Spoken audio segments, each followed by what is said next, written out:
Good morning, Morris Knolls. Welcome to the last edition from News from the Nest. I'm Anya Phil. And I'm Abigail Shu. Today's episode includes packages on how to reduce stress, the Don't Say Gay bill in Florida, the effects of climate change, a unionization of two big companies, social media addiction, a new teacher that's joined us this year, and one of our favorite subs. So let's get started.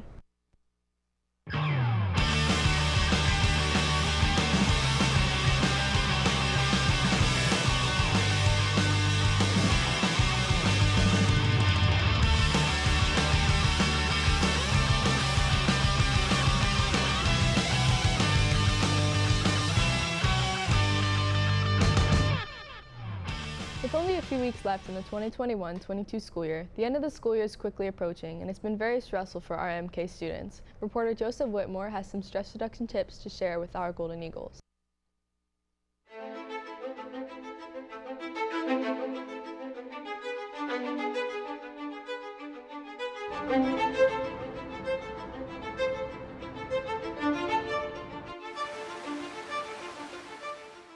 We've all had those days where stress can get to us and make us want to quit whatever we're doing. This hopping and bustling world we live in can take a heavy toll on us. Studies show that sudden or ongoing stress activities can affect your nervous system and flood your bloodstream with adrenaline and cortisol. These two hormones raise blood pressure and increase your heart rate. If constantly under stress, most of us will eventually start to function less well, according to Malaika Stoll, Chief Medical Officer of Sutter Select. Symptoms of stress include headaches, trouble sleeping, mood swings, stomach problems, and feelings of overwhelmness. Headaches are a common sign of stress, and stress can easily worsen them. Tense muscles and clenched jaws from stress can lead to a headache. Trouble sleeping is another symptom of stress. Insomnia can be caused by a mixture of stress and anxiety, though only 10 to 30% of adults get insomnia, according to Alexa Fry of Sleeping Foundation. Mood swings can be caused by lack of sleep from stress. Stomach problems like constipation or diarrhea can be derived from stress, and overwhelmed feelings can be caused by the state of fight or flight stress gives. Because stress is extremely detrimental to health, it is of utmost importance to know how to reduce stress and combat it. Good ways to reduce stress is to manage time, exercise, get enough sleep, meditate, listen to music, and go to the ocean. One of the ways to reduce stress is to manage time.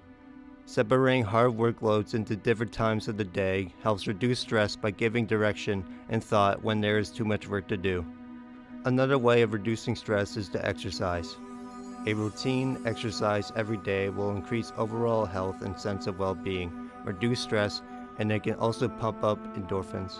Getting enough sleep calms and restores the body, reducing stress levels. Meditating can eliminate the stream of jumbled thoughts that induce stress, and listening to music can produce feelings of optimism or relaxation, blocking off the stress of the outside world in headphones. Go to the ocean, and if it isn't possible because of the season, go to the Salt Room at Urban Muse in Denville.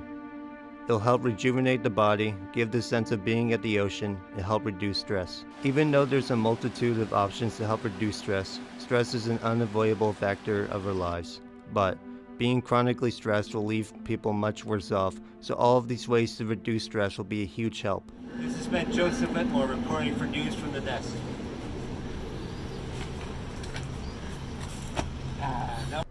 That was really helpful since school has been crazy busy lately. I didn't know about some of those tips before, but I'll be sure to exercise to help calm down my nerves about testing, and I'll make sure to let my classmates know as well. Speaking of recent developments involving school, a bill was recently passed in Florida and will go into effect on June 1st. Kids in kindergarten through first grade will not be taught about sexual identity. Older kids will be taught about it, but very little will be said. Reporters Marian Soares, Anthony Imperial, and Lily Mae Naughton have the details about this latest law. Earlier this year, Florida granted a new law called the Parental Right in Education Law. This is better known as the Don't Say Gay bill. The Parental Right in Education Law is going into effect on July 1st, 2022. The bill bans classroom instruction on sexual orientation or gender identity in kindergarten through third grade. Critics say that this ban is aimed at rating classrooms of LGBTQ content and discussion. They say it will harm LGBTQ youth by shunning representation and inclusion in classrooms, putting the mental health and safety of this group at risk. During a press conference, the governor of Florida stated that teaching kids they can be whatever they want to be was inappropriate. A major franchise that is working to annul the bill is Disney. After Governor Ron DeSantis signed Florida's Don't Say Gay bill, the Walt Disney Company disagreed and vowed to have it repealed.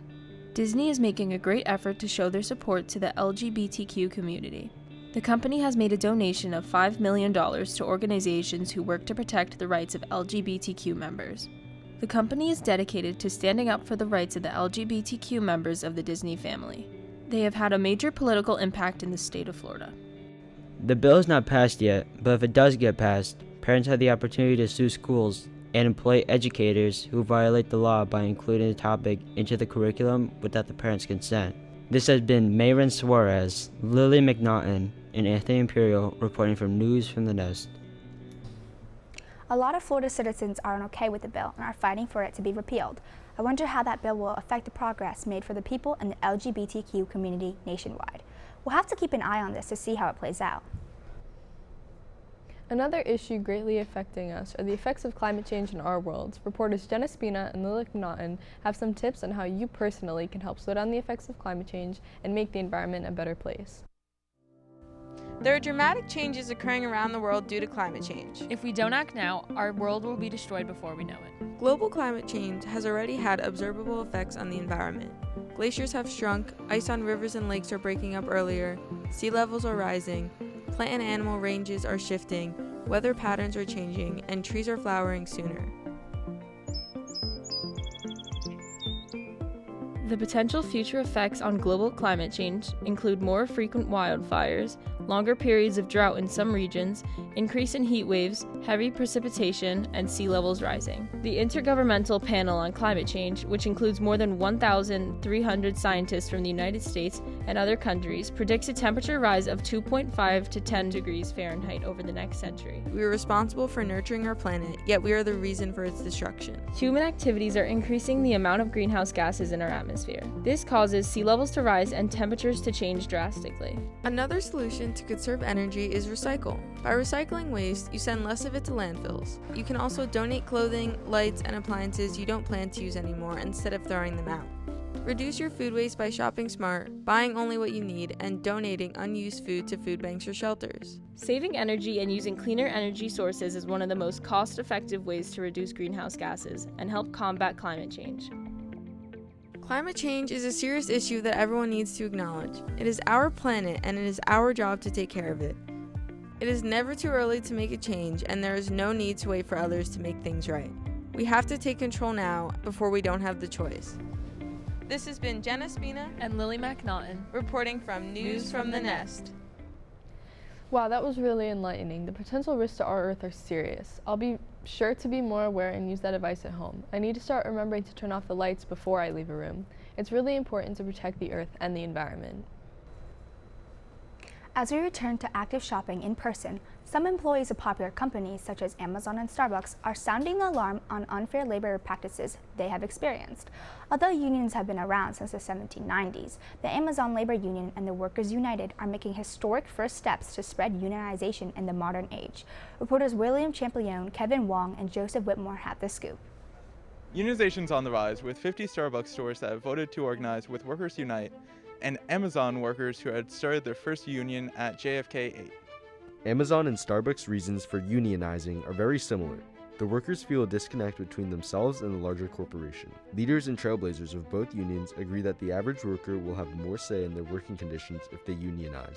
Amazon Labor Union wants to see 8 major changes in the way that Amazon conducts its business, including, but not limited to, reinstating a 20-minute break, running a direct shuttle between St. George Terminal and Matrix Park to help control bus overcrowding, and counting up in minutes instead of hours to prevent workers who show up 7 minutes late from getting their first hour of work unpaid.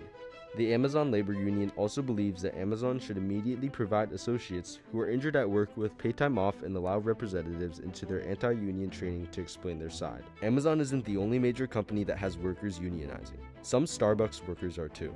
The Workers United wants to prevent workers from being overextended, exhausted, and burned out. The union also believes that the company says that partners come first, but all too often puts large shareholders above everyone else. The Workers United are organizing because the union says that Starbucks partners have the ability to improve this company, transform this industry, and form a collaborative, creative, forward-thinking, justice-seeking, independent organization that will allow them to advocate for themselves. This has been Joseph Whitmore, William Champollion, and Kevin Wong reporting for News from the Nest.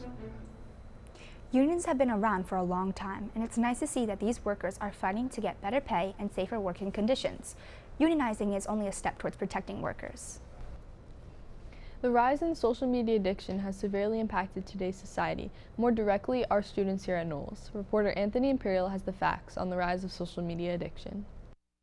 Although a lot of teens and young adults don't think too highly about social media and just use it, there are a lot of negative mental effects that social media can have on a person. In today's world, the youth live with their smartphones as virtual companions. People use their electronic devices for social media to get updated on friends, global events, and favorite celebrities. Possible downsides of social media include low self-esteem, increased isolation, loneliness, anxiety, depression, FOMO, which stands for fear of missing out, and disrupted sleep patterns. Teens and young adults connect with each other by relying on social media platforms such as Snapchat, Instagram, YouTube, and Twitter. In 2020, over 3.6 billion people worldwide use social media, according to Statista. Social media can facilitate cyberbullying and create unhealthy self-centeredness and distance from friends and family. According to the Pew Research Center, 69% of adults and 81% of teens in the U.S. use social media. This puts a large amount of the population at an increased risk of feeling anxious and depressed. Being socially connected offline to others can ease depression, anxiety, and stress, as well as provide comfort, joy, and prevent loneliness. On the other hand, lacking strong social connections can be a serious risk to your emotional and mental health. According to 2021 statistics, the average person spent about 145 minutes on social media every day. Compared to the 2012 data, this is a tremendous 61% increase, which is about an hour more a day. Social media can be a big distraction if you're isolated due to a work or an illness, but the more you engage, the more your brain will tell you that this is an activity that you can help reduce loneliness.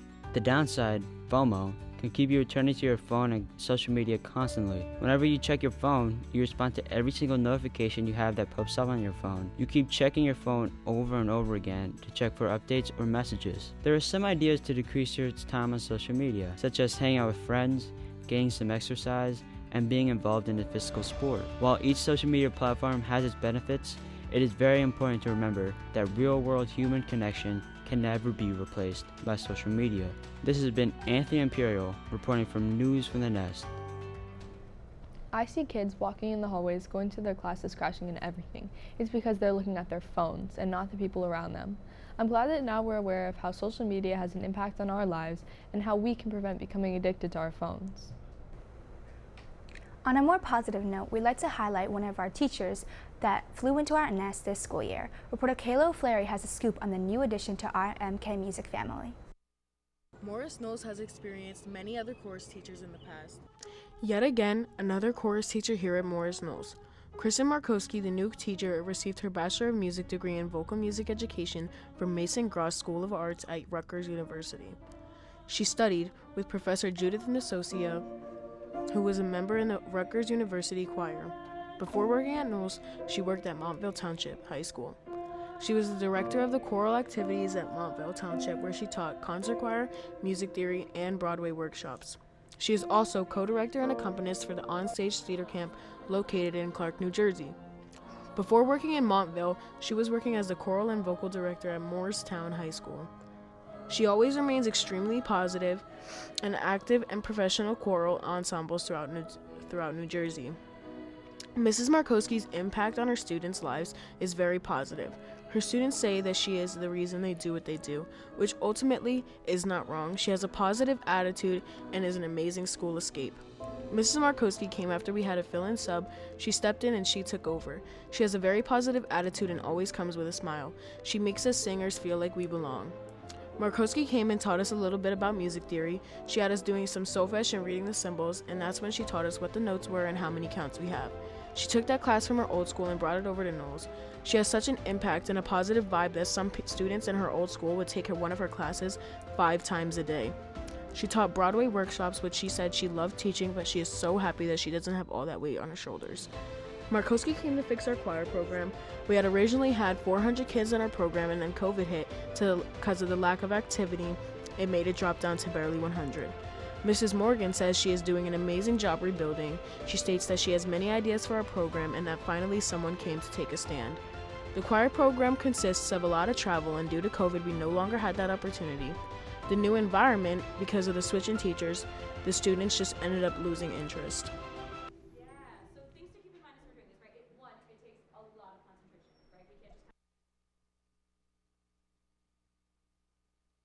Why do you work at our school? Why do I work at your school? Let's see. Yeah. Well, a choir teacher position was open, and I decided it would be a great move from where I was before. And was singing your desire? Like, how did you know it was for you? Like, how did you know you wanted to be a chorus teacher and wanted to sing? That is a fantastic question. How did I know I wanted to be a choir teacher? So I actually did not want to be a music teacher until my junior year of high school. I was set. I was going to be a doctor. That's what I had decided in my mind.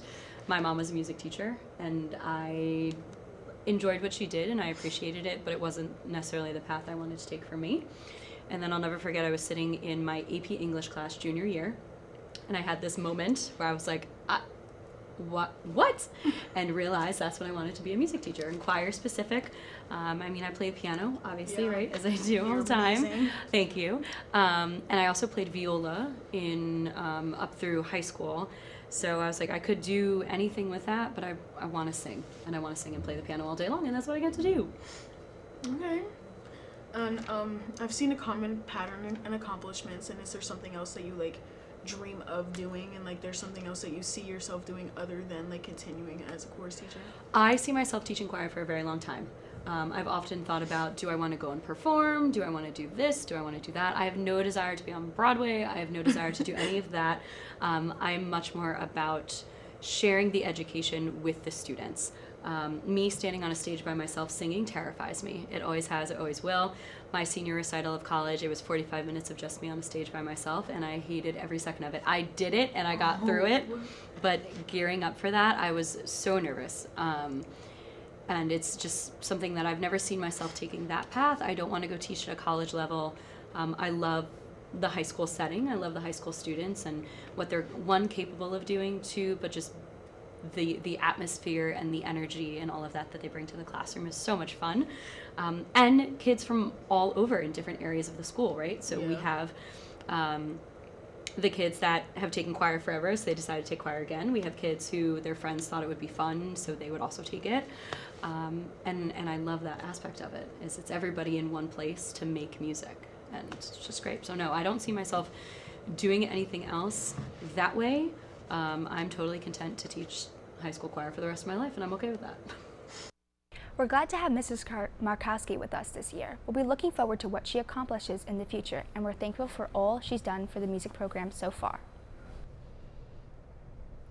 Another faculty member that is loved around the school is substitute teacher Mr. Wardy. He spreads positivity everywhere he goes, and students say that he's a very appreciated member of the Morris Knolls faculty. Reporters Jenna Spina, Kayla O'Flaherty, and David Grishak have the story on him and his positive ways.